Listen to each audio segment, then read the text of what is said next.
we have Jason Foumberg, who's the curator of the Toma Art Foundation, which is based out of Chicago and also Santa Fe. As curator of the foundation, he helps organize exhibitions like this, recommend acquisitions, help give grants to museums. He's also a writer and contributor to several contemporary art magazines and online journals. Before he speaks, I'm going to thank Blue Cross Blue Shield Community Trust for funding the series for us, which we're very excited about. I want to thank the Toma Art Foundation and Jason for making this possible. We are so thrilled to have this exhibition, and people have really loved it, and I'm looking forward to learning more from you about it. So welcome to Chattanooga. Thank you so much. Hi, I'm Jason. Thank you everyone for coming out this evening. I'm going to just talk to you about the collection, Toma collection, how we collect digital arts, a little unusual, talk to you about individual artworks. I'm really pleased to see the exhibition come together here at the Hunter. I was able to walk through the museum earlier today and understand why Nandini wanted to bring some of these artworks to the Hunter, such as the Leo Villarreal piece that is at the entrance, really kind of speaking to a lot of the abstract painting in the collection, in a sense. And you've done a good job of highlighting those connections to art history with the labels on the walls. Not only that, I learned from Madeira about the kind of cocktails that are inspired by the collection, but also the amazing programming that happens here with a lot of different types of professionals, non-art people coming in, and just got to see a lot of kids coming through here. So basically what I'm just trying to say is, you know, the Toma Foundation doesn't have a public exhibition space as large as this. We have a small house in Santa Fe that nobody lives in, but we show our digital art collection there, 10-foot ceilings, so you can imagine the experience is quite different. So to get works out like the Jennifer Steinkamp that we can't show on our own, or these large photographs that really have a lot of, you know, breathing room here, just happy to see them getting used and enjoyed by everybody. So I'm the curator of a collection that it's basically a family collection. Carl and Marilyn have been collecting art for 25 years, and about 10 years ago they said, okay, we've been collecting rather traditional art, well, abstract art by this point is traditional. And so, you know, what's new, what's next, what's going to keep us interested? And they started to get into what we call digital art. Digital art is, you know, not a name or a movement that's carved in stone exactly yet. It's still a very contemporary, it's a subsection of contemporary art. So I can say Impressionism, and everybody knows what Impressionism is, but we all agree, the historians, viewers alike. But digital art has been called many different things since it came onto the kind of art world stage about 60 years ago. New media is one term you may have heard. Computer art is kind of an outdated term. And time-based media is another term that museums use, and I think that's kind of a telling term, time-based media, because a lot of these works are experienced through time. They're often changing all the time, or they have a loop that is infinite and you can't really tell where they begin or end, or in the sense that they're interactive and almost a performance. It has a little bit more to do with maybe theater or dance even than, say, traditional art. So the element of time is really important in a lot of these works, and I think that's what's really one of the key characteristics of digital art, and one of the things I love about it the most. Not only that it has a sense of time, well, a movie has a time, but some of these works are infinite. And so, you know, how is that possible? This is made possible by it running on a computer and the digital technology. Digital tools like custom coding, the internet, early on plotter drawings and robotics.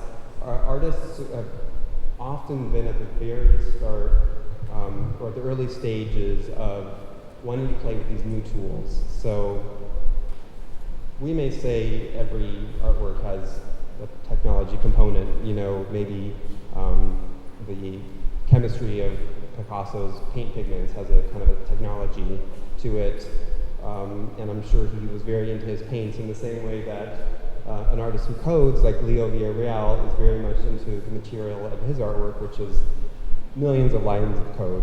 He didn't have to write all those lines of code himself. That's the beauty of, one of the beauties of digital art is the sense of automation that it affords. And precision. It is perhaps more precise in its design than a person can make with their hand. And early on, a lot of people in the art world kind of had a problem with that idea. Oh, well, how is it creative? How is it a real artwork if a machine made it? Now today, we may kind of laugh at that, but a lot of the artists working in the digital art field and computer art in the 60s and 70s were not really able to make a living off of their work because they would go into galleries and there was in essence this prejudice against them. Oh, that's not creative. A machine is not creative. Now we're on the cusp of artificial intelligence, and we've seen artificial creativity and machine learning, and kind of better understand that it is a tool and a very powerful content generator. In the same way, maybe early 1800s. Think about the exhibition next door with photography. People used to say, "Oh, camera can't be creative." So we've come a long way with photography. I think digital art is getting up to speed with us understanding that software is quite creative. Coding can be creative, even though it sounds quite technical.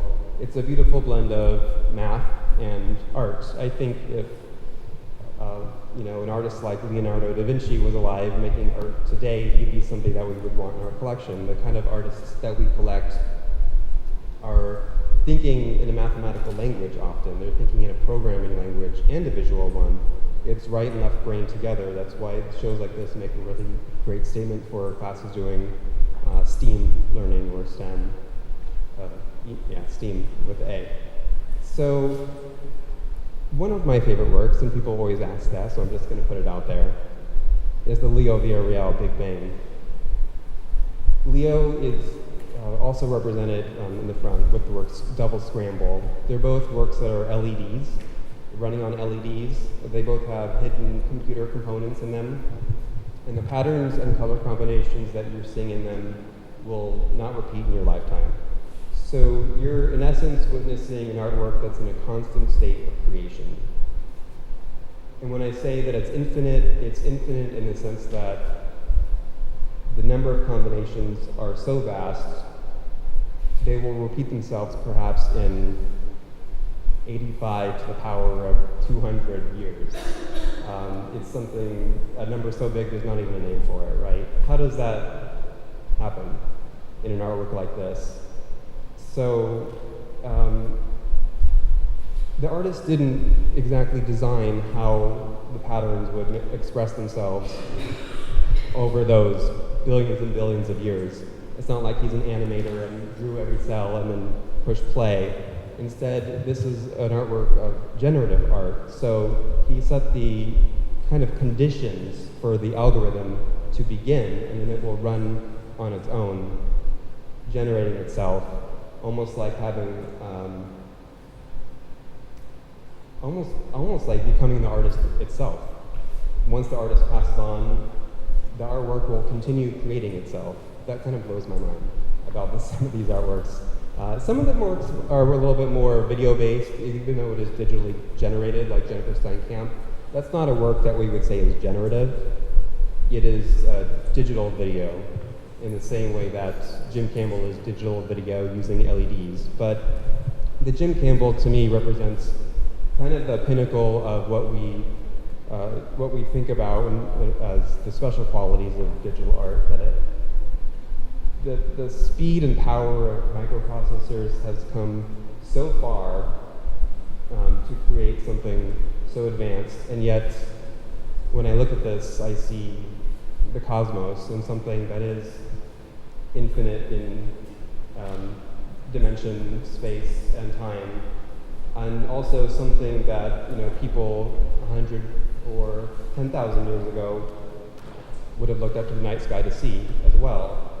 To me, this artwork speaks a little bit to the fact that we may be just at the beginning of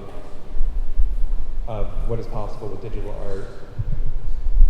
We are, in essence, in a primitive state of digital art, even though this is so advanced. Can you imagine what our humans will be making in 100 years?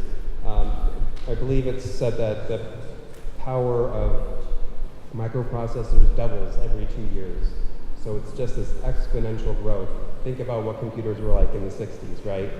We have some computer art that's done in the 60s, some of the first computer art. And like I said, artists were always there at the beginning when computers were the size of rooms probably this size. But the diminishment of the microprocessor to things that can fit in your pocket have allowed many, many more artists to work with digital technologies. And so I think that's part of the reason why digital art has proliferated as much as it has. One of my other favorite artworks, and I think it's many of yours too, is the Pulse Index by Raphael Lozano-Hemmer, an interactive artwork. I walk through museums and I'm constantly hearing people say, I wish we could touch these artworks, or I even see people touch artworks that they're not supposed to. Finally, here's an artwork you can touch. And we've shown this without a sign. This sign says, please hold your finger in the scanner until you see a red screen. It tells you the instructions. We've done it without a sign because I think an interesting part of technology is that it can kind of guide your behavior. It can tell you how to interact with it with just visual cues or just with a design sense. You see something that looks like a bench, you're going to sit on it. It has kind of a design cue. So it wants you to put something in the hole. I've seen people put, kind of misbehave and put in pen caps and whatnot. But, it is supposed to be a finger sensor, and it is, and it takes your heartbeat as well. And you can kind of see all the different fingerprints are beating. When I see people use this, they're having a lot of fun. It's an entertaining artwork, it's accessible, but there's also some other kind of dimension to it that to me is a little bit scary. We're living in an era of surveillance. Not only is there a big surveillance camera up there, a real one, there's one over there that's kind of riffing off of that. It's a kind of a spider drone that is also a surveillance camera. So think about this work too with a sense of surveillance and the kind of information we're always willfully sharing, the personal information, biometric data like fingerprints and things like on your Fitbit or on your phone or on Facebook, all these personal details that we're sharing out into the world. And this piece makes me think about that. So it adds this is the last person, and then 125 people ago, it's up there. So it's like this generational tree. And if I put my finger in there, the last person, the 125 people ago is going to be bumped off and gone forever. So it's also this kind of a living, infinite artwork. The artist himself talks a little bit about this being a community, or maybe he's creating like a party environment. And he's positive, about that. It's kind of like an idealistic or optimistic view of technology. But and I see that, but I also question, and I think many of us question, does technology make the world a better place? That is a question. For better or worse, it exists and is growing very quickly. So,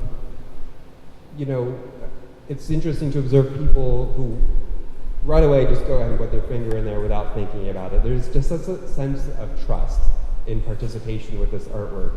You don't know why this information is being collected.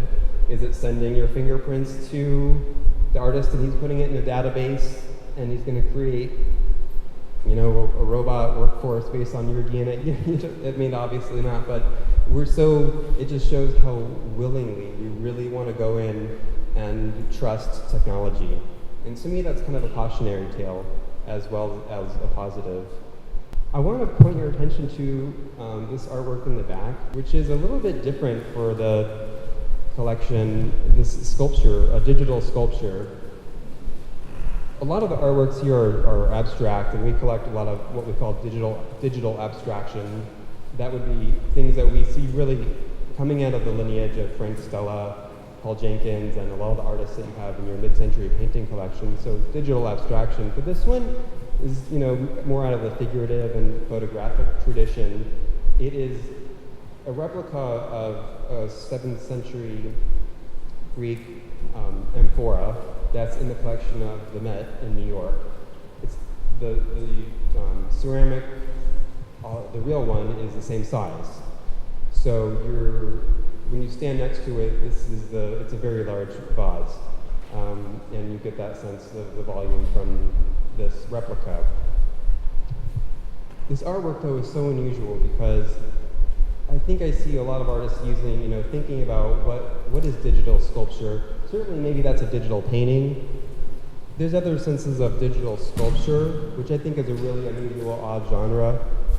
Throwing in some monitors into a sculptural object like the Alan Rath pieces, that can kind of, I think we understand that as a straightforward digital sculpture. But this one, it still kind of boggles me, and that's why I like talking about it and thinking about it.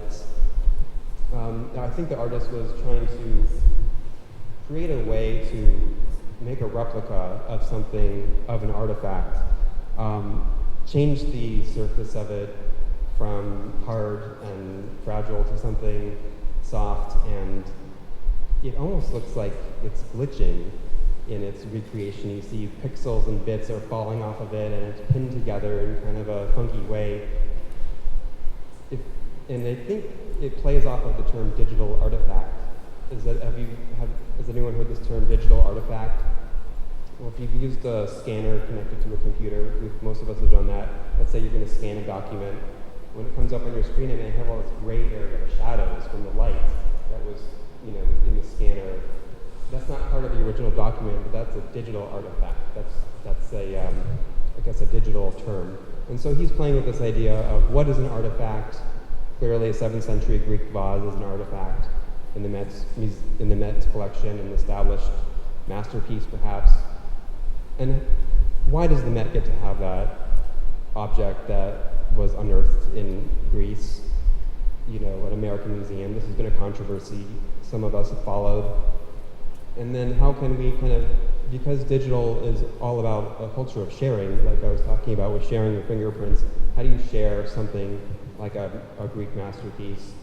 So he used this process of photogrammetry, which is actually a very early photographic process, middle of the 1800s, came about around the same time as the invention of photography. It was a way to 3D model an architectural space with photography. It was a very forward-thinking process. So the artist has revived this ancient artifact through an older technology using today's means, and you can see that the museum has put on the label here a little illustration of what the textile looks like when it's laid out flat. So it's programmed to look completely wrong when it's flat, even though it's printed on a flat surface. But when it's put into a three-dimensional form, it's supposed to look realistic. And I think the further you get away from it, the more realistic it looks. And in the photograph, it looks almost like the real thing. So again, a photograph of a photograph of a photograph. These endless uses of Hall of Mirrors technology to get us. Are we getting further away from what we think we know about ancient Greece through their pottery, or closer to it? These are interesting problems and challenges and tensions that digital art provides. In the same way, the photograph next to it looks like a very real scene, but the closer you look, it is obviously an impossible scene, sunrise and midnight in the same scene. So we're all very aware of digital photography being quote-unquote fake. How does an artist use that to produce something tricky but quite beautiful?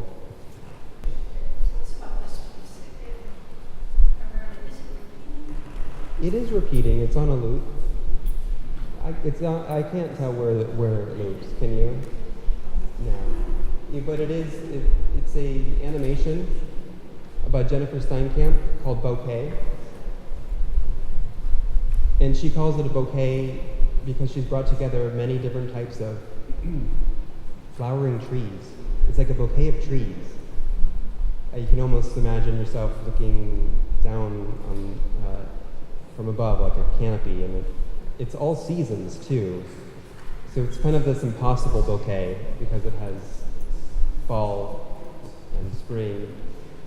She's very particular about how she wants this shown. It's always to be on a wall. She doesn't want this shown in a movie theater. She doesn't want this shown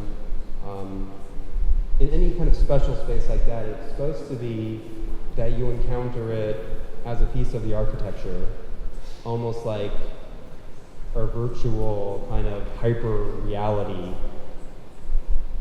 some kind of surreal effect that I think the kind of emotion of it, the nausea, almost like you're in a wind or on a ship, is also an effect of to hypnotize you in a sense. Does she specify the dimensions? That's one of the beautiful things about this work is she does not specify the dimensions. As powerful as a projector as you can get, the bigger it can get. She will say a projector like this, which is very powerful, will max out at probably 20 feet or so.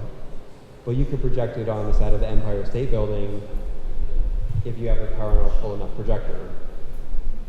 So that's kind of I love this fact about digital art too, because that means the hardware of the art, the projector, the TV monitor, the strands of LEDs, that's not the actual art. The actual art is the software file.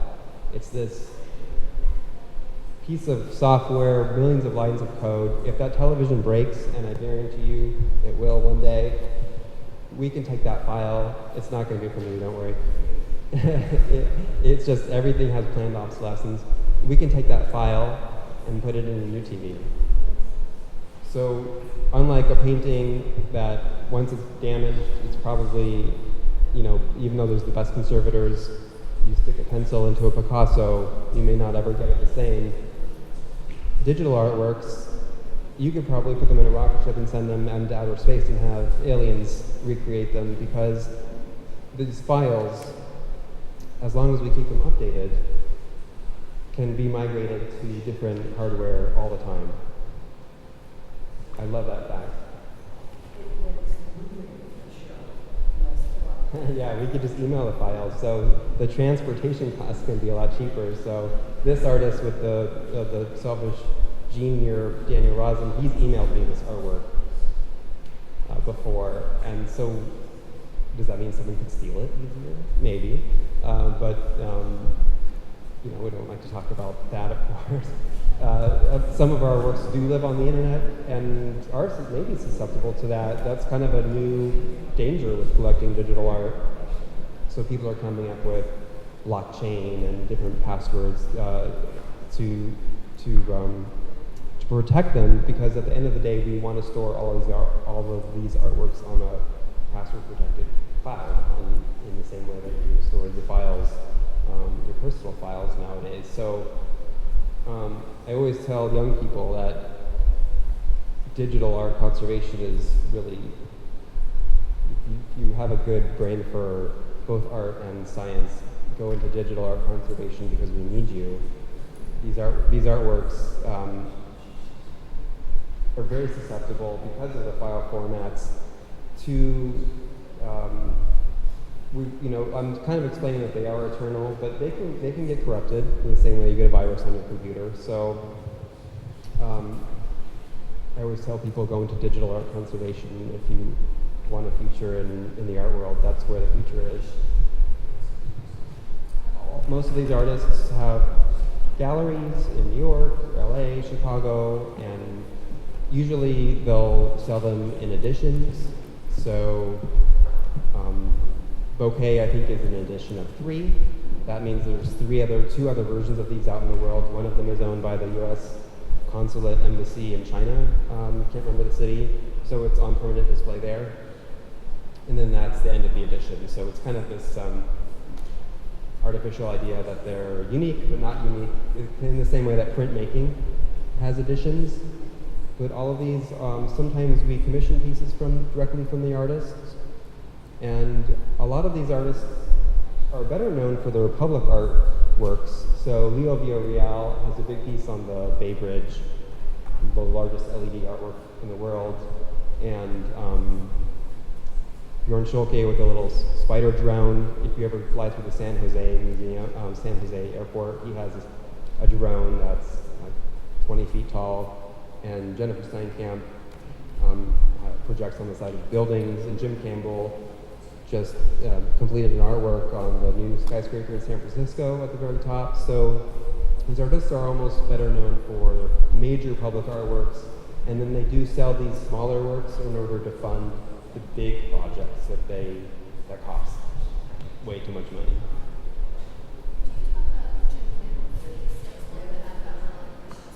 Yeah, Nandini asked me to talk about the Jim Campbell piece over here. It's called Home Movies.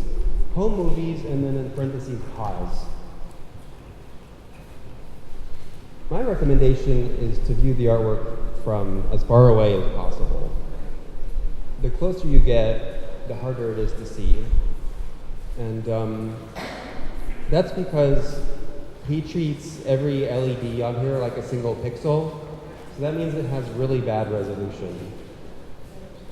If we think about how many pixels are on your high definition television at home, it's like 2 million, right? 4K is 4 million pixels on your TV monitor. This has something like 200 pixels. The resolution is garbage.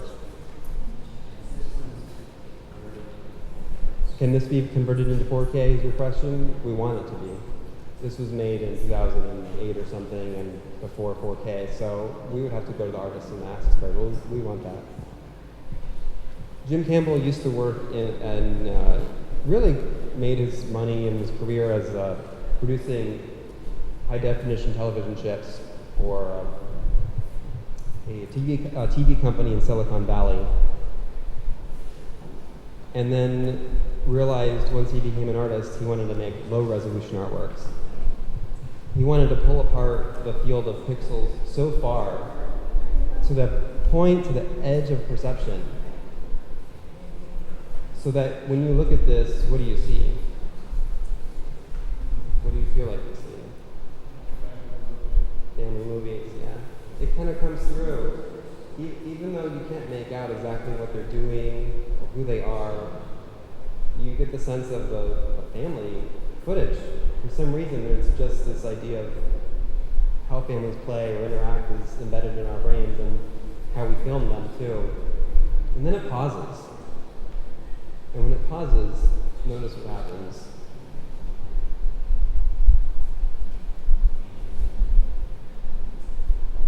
The image just falls apart. You can't even really make out what's going on anymore. So again, it's really about this sense of time and motion. And what we see and what we understand is through time and motion. So he pauses it, I think, as his way to show that our sense of memory is kind of in flux, maybe in movement. And the technology of it too is really brilliant. It's the LEDs are facing the wall, so they're like little mini projectors themselves in the same way that this is projecting on this wall. Usually LEDs are facing out, they're giving light out. So I just love that simple turn is such a smart way to create the image. You're seeing the light reflected on the wall, so it's bouncing back at us. It's amazing. I think he's playing with the innate capacity of the perception sense between our eyes and our brain to make total sense of something that is actually not that sensible, something really broken apart. He started off making artworks like this. He always focuses on movement and how people move. His brother had a mental disability and would walk kind of with a limp. And he realized that from very far away, if you could see his brother walk in the street, you knew there was maybe something so-called wrong with him, or that he had this mental disability. And he thought, I want to make art. And for 20 years, he's been making artworks about how we perceive identity through movement. I think it's been a brilliant project and a commentary on our preconceived notions of people through how we see.